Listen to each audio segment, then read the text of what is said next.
intención es hablaros de las funciones del director médico asistencial en una clínica dental. Tanto si eres el dueño de la clínica como si la diriges o trabajas en ella en régimen general o de manera autónoma, sin duda conoces la figura del director médico asistencial. Esta figura es muy importante en el sentido de que sin ella no se conceden por parte de las consejerías de sanidad de las comunidades autónomas las autorizaciones de funcionamiento. Es decir, es un requisito indispensable el contar con un director médico asistencial en la clínica para obtener y mantener en las sucesivas renovaciones la autorización de funcionamiento de la clínica dental. En nuestra experiencia en Proinda a lo largo de los años hemos visto, sin embargo, que aunque todas las clínicas cuentan evidentemente con esta figura del director médico asistencial, sin embargo en la práctica no saben muy bien qué funciones concretas tenga el director médico asistencial, qué es lo que debe hacer, qué se espera de él. Por ello, voy a tratar de explicar de forma sencilla en qué consisten estas funciones enfocado a la clínica dental, es decir, nada que ver con lo que sea, por ejemplo, las funciones de esta figura, por ejemplo, en un centro hospitalario. Las funciones del director médico asistencial las podemos dividir en dos grandes grupos. Por un lado estarían las funciones que, digamos, no tienen nada que ver de manera directa, no precisan la intervención ni se refieren directamente al tratamiento de los pacientes, y por otro lado las funciones en las que sí intervienen los pacientes de manera más o menos activa. Es decir, las funciones del médico asistencial, del director médico asistencial, no tienen nada que ver ni con presupuestos, ni con contabilidad, ni con temas financieros. Son funciones que van a estar dirigidas exclusivamente a temas sanitarios. En ese primer grupo de tareas, de funciones, las que se refieren a actividades que no tienen que ver de una forma directa con el paciente, tenemos en primer lugar y de manera fundamental la implementación de los protocolos sanitarios y luego velar por su cumplimiento. Cuando hablo de protocolos sanitarios me refiero, por ejemplo, a los protocolos de desinfectación, de esterilización, al control biológico de esporas, el funcionamiento correcto del autoclave, o sea, todas esas funciones que tienen que ver, esas medidas que hay que implementar en la clínica y velar por que se cumplan en cuanto a la esterilización y desinfección. También es importante que el director médico controle que se dispone de un stock suficiente de material. Me refiero tanto a tener instrumental suficiente, esterilizado, bien datado, para poder comprobar su caducidad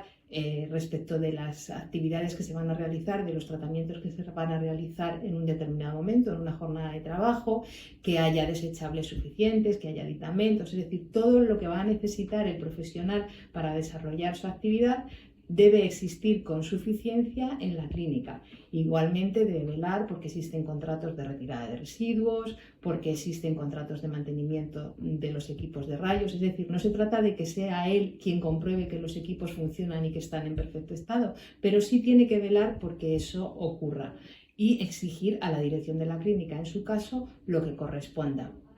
También en este sentido es importante que el director médico asistencial opine de alguna manera se le tenga en cuenta a la hora de la contratación de personal sanitario,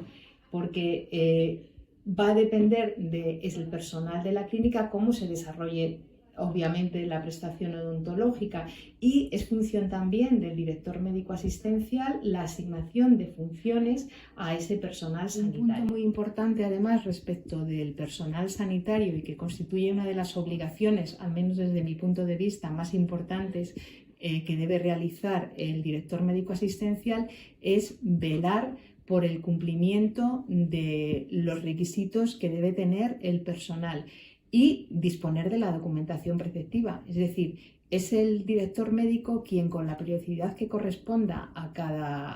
en cada momento y por cada documento, velar porque se dispone en la clínica del título académico del profesional, de su póliza de responsabilidad civil, del seguro, del pago, del justificante de pago. Por ejemplo, todos los años habría que renovarlo en cuanto al seguro de responsabilidad civil, de solicitar los certificados de no haber sido condenado por delitos sexuales y de antecedentes penales en general.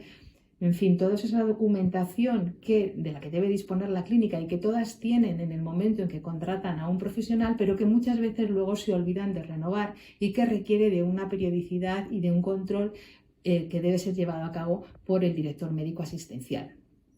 Entrando ya en el segundo grupo de funciones, las que están relacionadas más directamente con la atención del paciente, lo primero que tiene que tener en cuenta el director médico asistencial es disponer de la documentación preceptiva. ¿Y de qué documentación estamos hablando? Por supuesto, de los consentimientos informados. Es función del director médico velar porque la clínica disponga de todos los consentimientos informados escritos que sean precisos y además de que esos consentimientos son explicados al paciente en el momento previo a la intervención o el tratamiento que le vaya a ser realizado.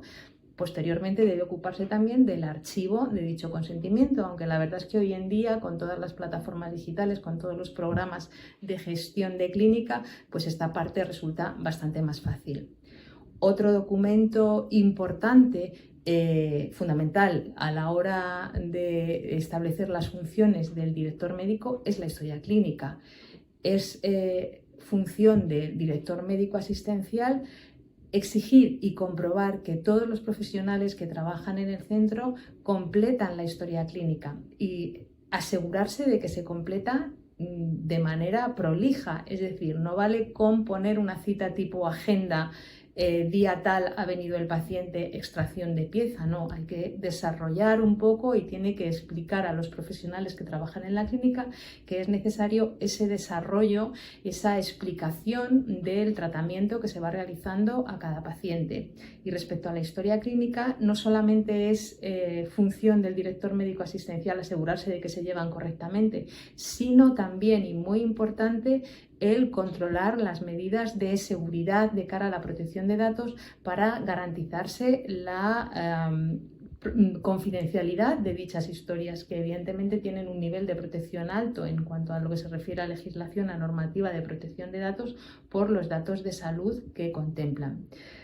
También debe ocuparse el director médico asistencial de asegurarse que se realizan cuestionarios de salud previos a los tratamientos a los pacientes, que esos cuestionarios sean completos, en los que vengan recogidas las enfermedades de los pacientes previas, cualquier otra patología que pueda tener, si tienen alergias, qué tratamientos o medicación están tomando. Y debe asegurarse también de informar a los médicos, a los doctores que trabajan en la clínica, que en caso de que dichos cuestionarios resulten confusos o incompletos, deben indagar en la información que recaban de los pacientes para evitar pues conflictos futuros y problemas futuros de salud que puedan desembocar en una reclamación grave o incluso en la existencia de una mala praxis. Finalmente, como último punto, pero teniendo en cuenta que esto no son numerus clausus, que puede haber muchísimas más funciones y de hecho las hay del director médico, otra labor importante es atender a las reclamaciones que por el tratamiento recibido puedan plantear los pacientes, el de preparar los informes que sean necesarios para atender dichas reclamaciones. En definitiva, el director médico, como digo, no solamente es importante porque sin él no nos dan la autorización, sino que en la práctica diaria de la clínica su labor deviene fundamental. Sí que es importante saber que en caso de que se infrinja cualquiera de estos puntos que forman parte de las funciones del director médico asistencial y ello se ha detectado por la inspección sanitaria de turno de la Consejería de Sanidad de la Comunidad Autónoma, no es el director médico quien va a ser sancionado en un primer momento por la Administración. La sanción, por ejemplo, por no tener el autoclave en funcionamiento, por no llevar los controles de esporas, por no llevar unas historias clínicas en condiciones o no hacer consentimientos informados, no va a venir nunca de manera directa para el director médico, sino para la clínica, que a veces podrá coincidir, a veces no, pero como digo, no es para la persona del director médico asistencial. Pero sin embargo, la clínica, teniendo en cuenta en función del tipo de relación que mantenga con el director médico asistencial, sí que le podrá exigir responsabilidades. Por eso, no olvidemos nunca que no se trata de una figura de papel, sino que tiene funciones reales que desarrollar en la práctica.